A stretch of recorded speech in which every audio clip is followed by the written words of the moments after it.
E aí pessoal, tudo bem? Estou de volta nesse canal maravilhoso, lindo, para fazer vídeos para vocês assistirem enquanto almoçam, jantam, enquanto não fazem nada da vida de vocês. Um conteúdo que realmente venha agregar a vida de vocês alguma coisa, eu espero. Bom, gente, estive passando por processos, tanto espiritualmente quanto materialmente. Aqui em casa estava só Jesus na causa, minha vida estava de cabeça para baixo, mas Deus veio e colocou tudo de cabeça para cima de novo e eu estou aqui de volta, mais crente do que nunca, para fazer vídeo para vocês. Então hoje eu não poderia deixar de falar desse assunto porque é um assunto polêmico e eu amo uma polêmica, mas também é um assunto muito importante, é uma coisa que precisa ser dita. Então já pega a sua caneca aí, o seu copo com leite com Toddy, porque café é muito ruim e vamos começar. Vamos começar. Bom, todos aqui devem saber, ou a grande maioria, o que está acontecendo no Afeganistão. E a população está desesperada, já que esses homens são homens que oprimem, são homens que executam em praça pública, que estupram, que matam mulheres inocentes, tudo em nome de Deus, em nome de Yahvé, em nome de Alá, já que são praticantes da religião islã. E há pessoas que vão dizer que é culpa de Deus e que é culpa da religião, que a religião mata, que a religião oprime. E eu vim aqui para conversar um pouquinho com vocês sobre isso.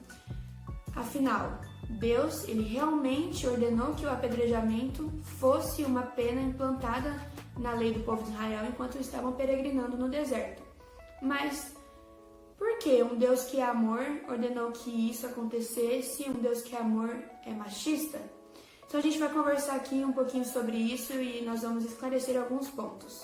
Há pessoas que vão olhar para a religião com olhos preconceituosos, porque preconceito gera preconceito, e vão dizer: o Islã não está fazendo absolutamente nada fora do que Deus mandou, então é culpa de Deus, a religião mata, a religião oprime. De fato, foi ordenança de Deus que a pena de morte através do apedrejamento e da execução em praça pública fosse exercida pelo povo de Israel. Mas por quê? A gente tem que voltar a muitos anos atrás, quando Moisés tira o povo do Egito e eles vão peregrinar no deserto.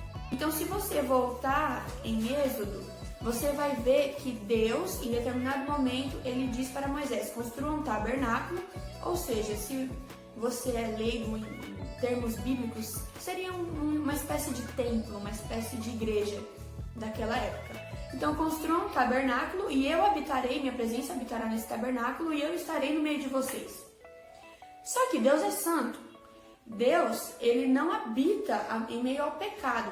Então, para você ter a presença de Deus dentro ou com você, você precisa passar pelo processo de santificação ou estar nesse processo. Porque Deus, ele é santo, Deus é puro, ele não é compatível com o pecado. Então, o povo de Israel ali naquele deserto, eles precisam passar pelo processo de santificação. Outra coisa que é muito importante lembrar, Deus fala para Moisés: Moisés, eu vou dar para vocês a terra que eu prometi, a Canaã. Mas eu estou tirando um povo de lá para colocar vocês, que são o meu povo. Então, eu abominei as práticas impuras do povo que está habitando aquela terra no dia de hoje. Eu vou colocar vocês lá, mas eu não quero que vocês façam igual. O povo de Israel foi um povo muito influenciado por outras culturas. Um povo que se misturou muito, um povo que foi idólatra diversas vezes. Então Deus sabia, não sigam os costumes dos povos que vou expulsar de diante de vocês. Por terem feito todas essas coisas, causam-me repugnância. Mas a vocês prometi que herdarão a terra deles. Eu a darei a vocês como herança, terra que mana leite e mel. Eu sou o Senhor, o Deus de vocês, que os separou dentre os povos. Então é exatamente isso que Deus está falando. Deus está falando para eles: olha, eu estou tirando e eu estou destruindo aqueles povos daquela terra de Canaã porque eles fizeram isso. Eu vou colocar vocês lá para habitar na terra que era deles. Não é justo que vocês se tornem como eles eram, porque senão não vai fazer sentido nenhum eu entregar essa terra a vocês. Então, esse é o motivo que Deus pede a santificação do povo e ele traz a pena de morte como um freio para que o povo não se contaminasse com pecados impuros. Pessoas que cometessem incesto ou que se relacionassem com outras pessoas da família, seja tio, seja a madrasta, qualquer outra coisa, deveriam ser punidos. Pessoas que praticarem um ato sexual com animais também deveriam ser punidos. Então todos esses pecados eram pecados cometidos frequentemente, diariamente, pelos outros povos que Deus expulsaria da terra de Canaã para dar ao povo de Israel, ao povo hebreu. A pena de morte vem para que o povo se contesse e não pecasse enquanto o Senhor estivesse ali com eles. Não. Aqui, a ordenança de Deus é que os dois sejam mortos, os dois, mas eles interpretam de uma forma muito machista. Mas vejam que esse machismo ele não parte de Deus. Não é Deus que diz para matar somente a mulher. São eles, é o homem que tem uma atitude machista e deixa o cabra sair ileso e a mulher que pague com a própria vida.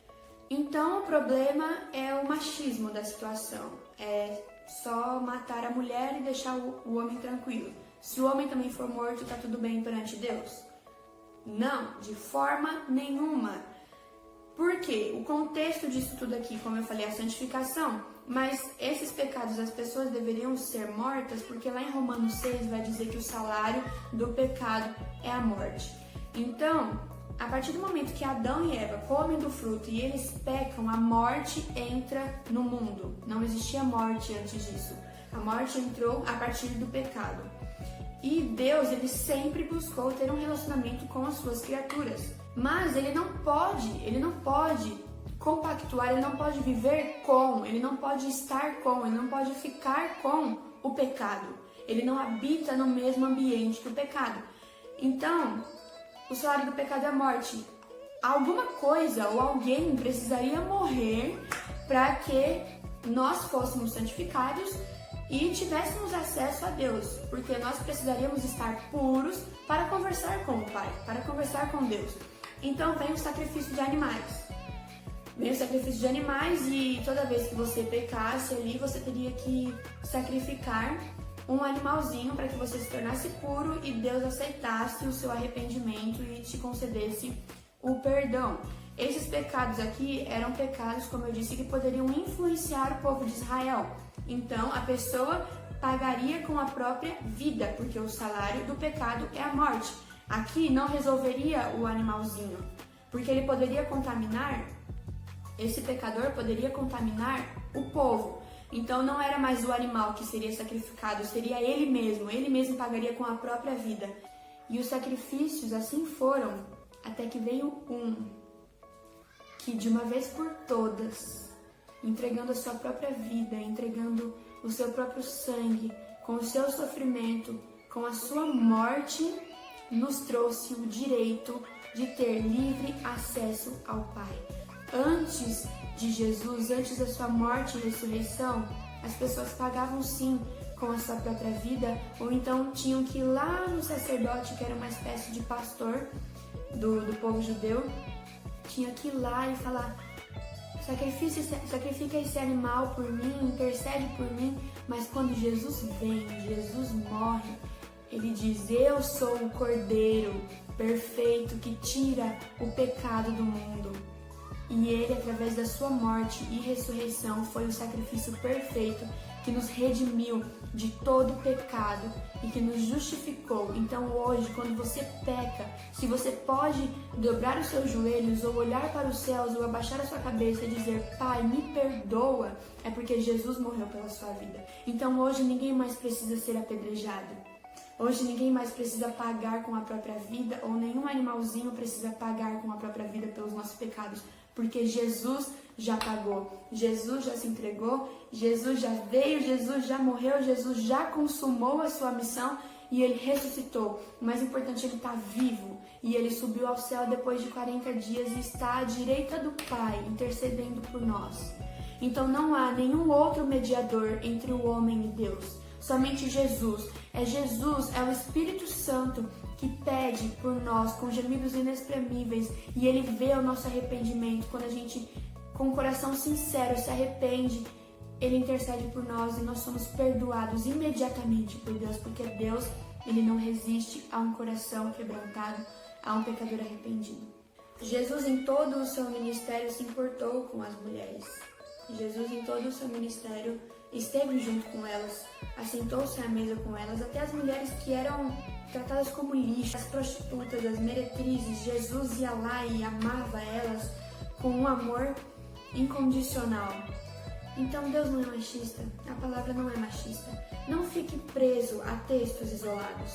Entenda o contexto histórico, o que Deus queria fazer quando ele disse isso, qual era o propósito, o que o autor quis dizer. Porque há alguns textos na Bíblia que você pode realmente ler e apenas ler e entender isso de uma forma preconceituosa. Então peça o conhecimento espiritual quando você for ler a Bíblia.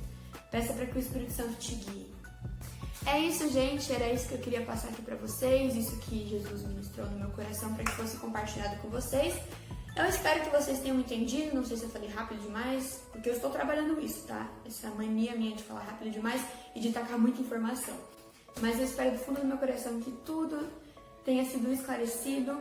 Deus não é machista, Deus é amor, então tenha o amor de Deus no seu coração agora e me ame, deixando aquele like, se inscrevendo no canal se você não é inscrito. Compartilhe esse vídeo, vai que outras pessoas tenham esse pensamento equivocado sobre Deus e sobre a palavra. E talvez Deus fale com ela através disso. Um beijo, Jesus ama vocês demais e eu espero vocês aqui no próximo vídeo, tá? Beijo!